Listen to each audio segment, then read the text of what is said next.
नमस्कार दोस्तों, स्वागत है आपका IAS अकेडमी में। और दोस्तों, जैसा कि आप जानते हैं कि इन्वायरमेंट का जो प्रीवियस ईयर क्वेश्चन पेपर है या प्रीवियस ईयर क्वेश्चन जो आए हुए हैं उसकी श्रृंखला चल रही है प्रैक्टिस सेट की। तो उसी श्रृंखला में हम आज आगे देखेंगे 28 नंबर क्वेश्चन से और करीब 51 नंबर क्वेश्चन तक देखेंगे, जो कि मयंक सर करवा रहे थे और किन्हीं कारणवश वो व्यस्तता के कारण नहीं करा पा रहे हैं। तो आज से मैं इस सेशन को लूँगा। तो चलिए स्टार्ट करते हैं। और इससे पहले कि हम स्टार्ट करें, यदि आप चैनल पर नए हैं तो चैनल को जरूर सब्सक्राइब कीजिए। 28 नंबर क्वेश्चन कह रहा है कि साफ मेघ रहित रातों की तुलना में मेघाच्छादन रातें अपेक्षाकृत गर्म होती हैं, क्योंकि बादल। तो यहाँ पर ऑप्शन आप देख लीजिएगा, हम इसका सही आंसर बताएंगे।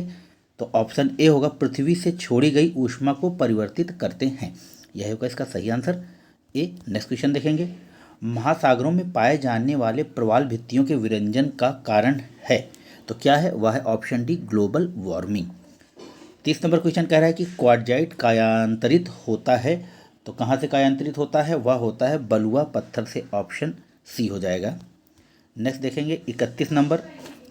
सागरीय जल की लवणता में किस लवण की मात्रा सर्वाधिक होती है?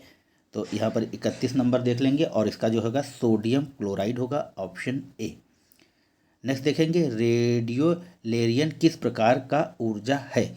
तो जो 32 नंबर है, देखिए ये IAS 1996 में आया हुआ क्वेश्चन है। तो 32 नंबर का जो सही आंसर है वह सिलिका प्रधान है। ऑप्शन ए हो जाएगा यहाँ पर 32 नंबर का। चलिए आगे देखेंगे। माफ़ कीजिएगा। मरुस्थल प्रतिनिधित्व तो करते हैं, तो किस चीज़ का प्रतिनिधित्व करते हैं? 33 नंबर में वृष्टि छाया का। ऑप्शन डी होगा। 34 नंबर, पृथ्वी पर जीवन के अस्तित्व के लिए सर्वाधिक महत्वपूर्ण आधार क्या है? तो यहाँ पर जो 34 का सही होगा वह होगा पृथ्वी ग्रह का पर्यावरण सर्वाधिक महत्वपूर्ण आधार है। नेक्स्ट क्वेश्चन देखेंगे 35 नंबर में। समुद्री धाराओं की मुख्य दिशा क्या है? तो 35 नंबर का जो सही आंसर होगा वह है ए, उत्तरी गोलार्ध से दक्षिणावर्ती व दक्षिणी गोलार्ध में वार्मावर्ती। चलिए नेक्स्ट क्वेश्चन देखेंगे। यहाँ पर 35 का ए हो जाएगा। 36 नंबर लिखा हुआ है कि एक कारण, कथन और एक कारण दिया हुआ है, तो पढ़ लेंगे हम लोग। कथन कह रहा है कि जीवमंडल एक खुला वितरित तंत्र का उदाहरण है। कारण, जीवमंडल में पदार्थों के प्रारंभिक निवेश के बाद पुनः नए पदार्थ को निवेश नहीं हो सकता, परंतु ऊर्जा के निवेश एवं बहिर्गमन पर कोई प्रतिबंध नहीं होता है। तो 36 का जो सही होगा वह होगा ए, आर दोनों सही, आर ए की सही व्याख्या है। Option A. चलिए नेक्स्ट क्वेश्चन देखेंगे। समताप मंडल में ओजोन के स्तर को प्राकृतिक रूप से विनियमित किया जाता है।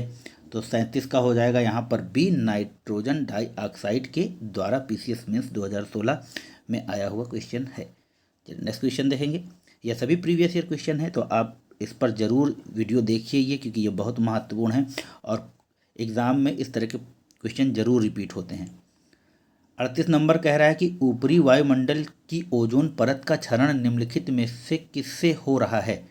तो यहाँ पर 38 का जो सही होगा वह होगा क्लोरोफ्लोरोकार्बन से, जो आपके वातानुकूलित और रेफ्रिजरेटर से निकलती है क्लोरोफ्लोरोकार्बन। चलिए 39 देखेंगे। निम्नलिखित कथनों में से कौन सा कथन कार्बन निषेचन या कार्बन फर्टिलाइजेशन का सर्वोत्तम वर्णित करता है? तो जो 39 का सही होगा वह है, वायुमंडल में कार्बन डाइऑक्साइड की बढ़ी हुई सांद्रता के कारण बढ़ी हुई पादप वृद्धि। Option A. जब वायुमंडल में कार्बन डाइऑक्साइड बढ़ती है तो पादपों की वृद्धि बढ़ जाती है। चलिए 40 नंबर देखेंगे।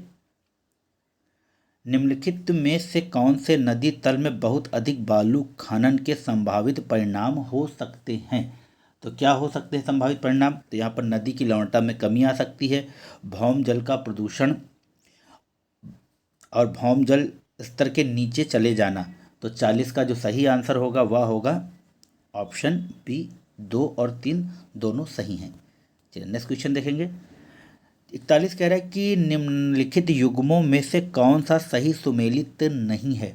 तो 41 में ओजोन परत ट्रोपोस्फेयर, यह सुमेलित नहीं है। ओजोन परत है वो है स्ट्रेटोस्फेयर में और ट्रोपोस्फेयर में नहीं है। और बाकी रेनेटिंग, पनीर, जैव प्रौद्योगिकी, प्लाज्मिडिस और गोल्डन चावल, विटामिन है, यह सारे सही हैं। तो आप इनको भी जरूर देखिएगा। चलिए 42 कह रहा है कि निम्न में से किसमें ओजोन की सर्वाधिक सांद्रता मिलती है? तो आप जानते हैं कि यह स्ट्रेटोस्फेयर में अवस्थित है, ऑप्शन सी, जिसको समताप मंडल भी कहते हैं। नेक्स्ट देखेंगे, निम्नलिखित में से कौन सा सही सुमेलित नहीं है? तो 43 का आपका ऑटोमोबाइल क्लोरोफ्लोरोकार्बन, ऑटोमोबाइल से नहीं बल्कि रेफ्रिजरेटर तथा वातानुकूलित से क्लोरोफ्लोरोकार्बन निकलता है, यानी कि यह सारे सुमेलित हैं। बाकी तो यहाँ कार्बन डाइऑक्साइड थर्मल पावर और पावर स्टेशन, नाइट्रस ऑक्साइड जलमग्न धान के खेत से, और सल्फर डाइऑक्साइड ईंट के भट्ठे से, और धान के खेत से आपका मीथेन भी निकलता है। मेघाच्छादित 44 नंबर में कह रहा है कि मेघाच्छादित रात में ओस की बूंदें क्यों नहीं बनती हैं? तो क्यों नहीं बनती हैं? पृथ्वी के विकिरण को बादल वापस परिवर्तित कर देते हैं, ऑप्शन बी। नेक्स्ट क्वेश्चन देखेंगे। 45 नंबर कह रहा है कि निम्नलिखित में से किसके संदर्भ में कुछ वैज्ञानिक पच्छाद मेघ विरल तकनीकी तथा समताप मंडल में सल्फेट वायु विलय अंतःक्षेपण के उपयोग का सुझाव देते हैं? तो 45 का सही हो जाएगा भूमंडलीय तापन को कम करने के लिए, यानी कि ग्लोबल वार्मिंग को कम करने के लिए। चलिए 46 कह रहा है सुपोषण के संदर्भ में निम्नलिखित में से कौन सा कथन सही है? यह जल निकाय के पोषक तत्व संवर्धन की घटना है, बिल्कुल सही है। यह जल में घुलित ऑक्सीजन को कम करता है, तो यहाँ पर देख लेंगे 46 का जो ऑप्शन है वह है 1 और 2 दोनों सही है।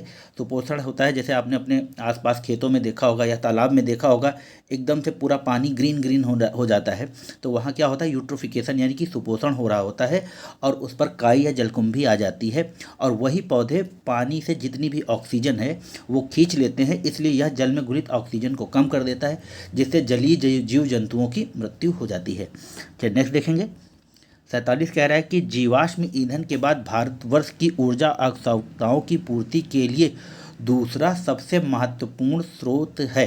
तो 47 में सबसे महत्वपूर्ण है आपका जल विद्युत ऊर्जा, ऑप्शन ए। चलिए नेक्स्ट क्वेश्चन देखेंगे। लिखा है कि निम्नलिखित में से कौन अन्य तीनों की तुलना में ज़्यादा सूर्य की रोशनी परिवर्तित करता है? तो सबसे ज़्यादा आपको मालूम है बर्फ़ से अल्बीडो होता है, आपका ऑप्शन सी। चलिए नेक्स्ट देखेंगे। 49 नंबर कह रहे हैं दो जैविक संविदाओं के मध्य का संक्रमण क्षेत्र कहलाता है, तो वह कहलाता है आपका इकोटोन, ऑप्शन बी। वायुमंडल में प्रकाश का प्रसार होता है, तो वह होता है ऑप्शन बी धूल के कणों के द्वारा, जो स्कैटरिंग होती है वह धूल के कणों के कारण होती है। और नेक्स्ट और लास्ट क्वेश्चन देखेंगे कि विश्व ओजोन दिवस मनाया जाता है, तो आप सभी को मालूम है कि यह 16 सितंबर को मनाया जाता है, और विश्व पर्यावरण दिवस 5 जून को मनाया जाता है। तो मित्रों यह कुछ महत्वपूर्ण प्रीवियस ईयर क्वेश्चन थे। आने वाले दिनों में मैं इन क्वेश्चन की संख्या को और बढ़ाऊंगा, जिससे कि आपकी जो 14 मई की और 28 मई की एग्ज़ाम्स हैं उसमें आपको सहायता मिल सके। तब तक के लिए मुझे इजाज़त दीजिए। जय हिंद, जय भारत, नमस्कार।